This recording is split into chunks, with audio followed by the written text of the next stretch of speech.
Developed and published by Sega, the team was excited to present their thrilling sequel to the popular Hedgehog's first adventure, except this time around, they wanted a companion for Sonic and hoped this would interest new players. Enter Miles per Hour, a clever play on words being miles per hour.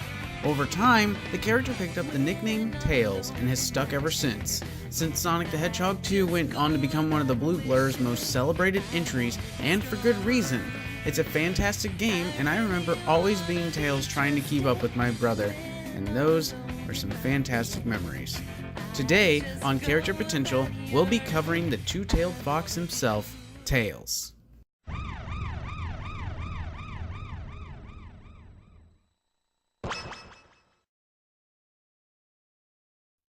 Let's get out those lab coats and do some research on how our Techno Fox friend could function if he were to become a playable fighter in Super Smash Bros. Ultimate.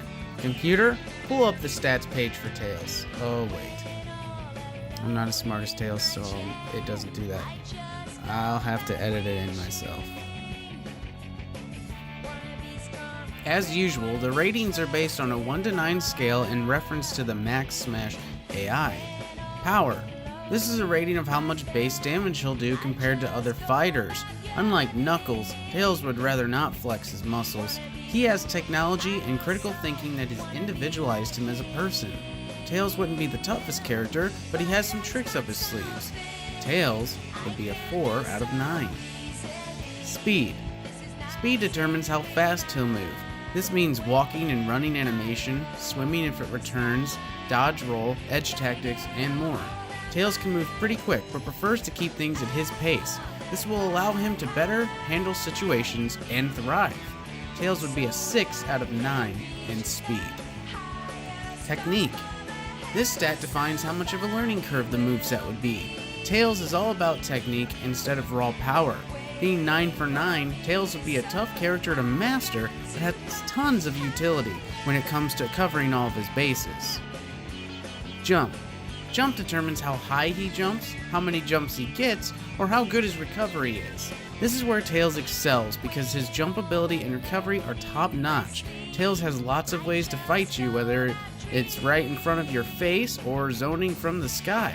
You're going to have to work hard to catch him. Weight.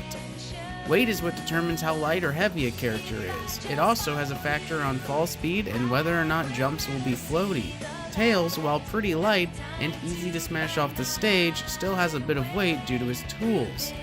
Tails would be a 3 out of 9.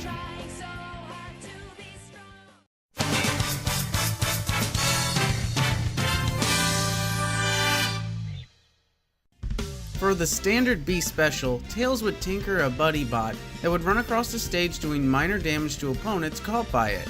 Buddy bot can be destroyed, causing an explosion that does average damage and can hurt Tails, so be careful to get back if you think he's going down. Like Wario's bike, there would be a small recast timer before you can use Buddy Bot again.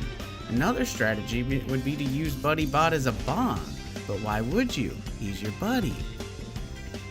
Tails' forward B special would be the Dummy Ring Bomb. For this attack, Tails launches a fake ring container horizontally across the stage.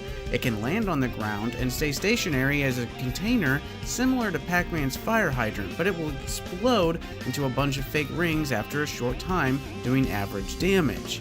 The ring bomb will explode on impact also, so if you want to avoid setting up the trap, try and hit them with it instead. For the down B special, Tails would borrow the spin dash from Sonic. Tails is able to use this ability as well, and it would have his own spin on it. Anyways, input the command to start the dash. If you use the attack while charging instead of spin dashing, Tails would lunge out in a flying attack. This would have a high knockback and average damage. For the up B special, Tails would spin his two tails and take to the sky. This would give him free range of movement, allowing him to recover to the stage or to get out of sticky situations. The only downside is Tails cannot attack during this recovery, and he will get tired and land similar to his Sonic 2 and 3 appearances, so make sure you keep track of Tails' position so you don't drop off into the blast zone.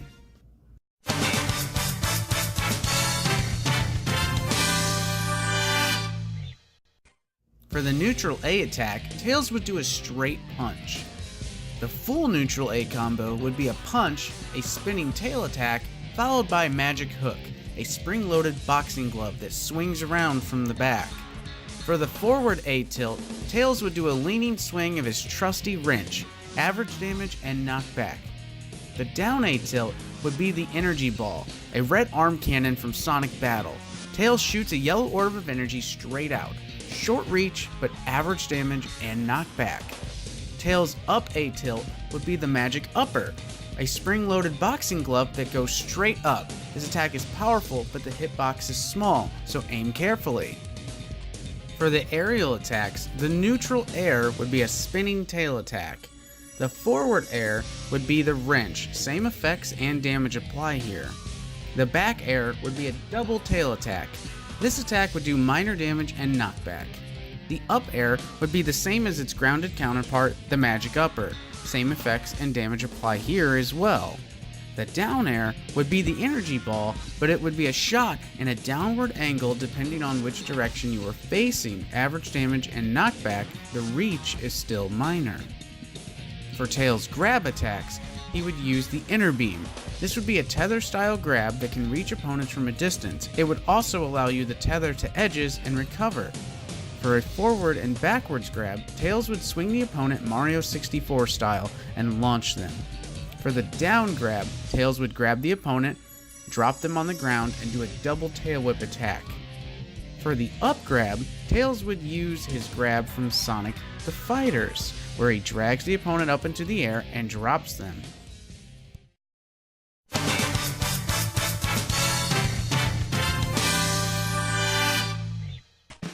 For Tails' forward smash, Tails would use the flick ability from Sonic Battle. Tails summons a large mechanical hand that attacks opponents doing average damage and knockback. For the down smash, Tails does a diagonal spin downward, hitting his opponents with Tails. This attack does average damage and knockback.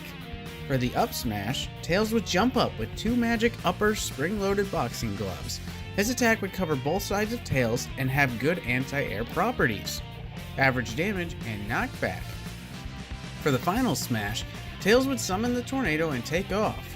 You would get to line up a reticle for Tails to do a flyby, blasting the stage and KOing anybody caught in the crossfire. This would suit Tails pretty well and be pretty cinematic while still having interactivity.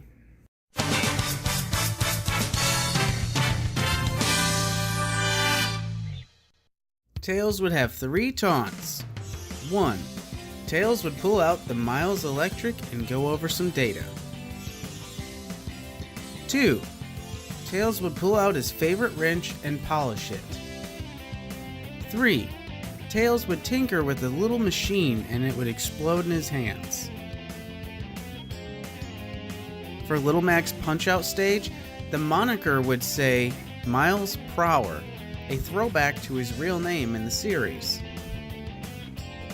For a stage entrance, Tails would float down to the arena, landing and dusting himself off. For a victory animation, Tails would hover in the air doing one of his poses from Sonic Heroes. His victory theme would be shared with Sonic. Take a listen.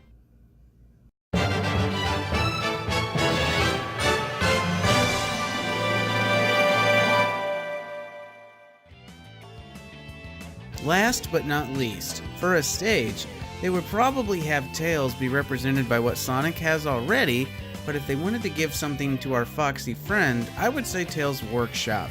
This would be a really neat change of scenery, and you could have multiple versions of the tornado on display or robot pals in the background.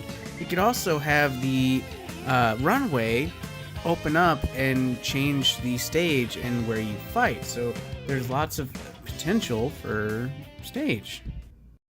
And there you have it, guys, another episode of Super Smash Bros. Ultimate Character Potential done.